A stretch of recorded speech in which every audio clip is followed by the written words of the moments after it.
ഒരു കുടുംബത്തിലെ 3 പേർ തീപ്പൊള്ളലേറ്റ് മരിച്ച മണികണ്ഠന്റെ മക്കൾക്ക് മുഖ്യമന്ത്രിയുടെ ദുരിതാശ്വാസ നിധിയിൽ നിന്ന് ധനസഹായം നൽകണമെന്ന് ബിജെപി സംസ്ഥാന എക്സിക്യൂട്ടീവ് മെമ്പർ കെ സുരേന്ദ്രൻ ആവശ്യപ്പെട്ടു. വിദ്യാഭ്യാസം പൂർത്തിയാക്കാത്ത, താമസിക്കാൻ സ്വന്തമായി വസതിയോ വരുമാനമോ ഇല്ലാത്ത അനാഥരായ കുട്ടികൾക്ക് അടിയന്തരമായി ലൈഫ് പദ്ധതിയിൽ ഉൾപ്പെടുത്തി വീട് നൽകാനും അധികൃതർ തയ്യാറാകണമെന്ന് കെ സുരേന്ദ്രൻ വസതി സന്ദർശിച്ച ശേഷം ആവശ്യപ്പെട്ടു. മണികണ്ഠൻ റീന ദമ്പതികളും അവരുടെ അമ്മയും വളരെ ദാരുണമായി മരണപ്പെടുകയുണ്ടായി.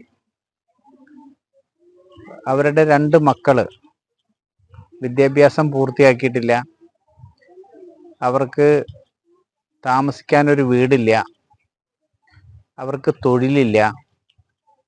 അതുകൊണ്ട് ബഹുമാനപ്പെട്ട മുഖ്യമന്ത്രി പ്രത്യേക ധനസഹായം ഈ കുടുംബത്തിന് അനുവദിക്കണമെന്ന് ബിജെപി ആവശ്യപ്പെടുകയാണ്.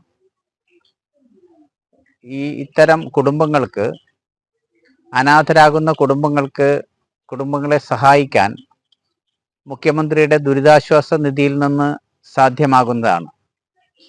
അപ്പം അതുകൊണ്ട് തന്നെ സംസ്ഥാന സർക്കാർ പ്രത്യേക സാമ്പത്തിക ധനസഹായം ഈ കുട്ടികൾക്ക് നൽകണമെന്ന് ഭാരതീയ ജനതാ പാർട്ടി ആവശ്യപ്പെടുന്നു.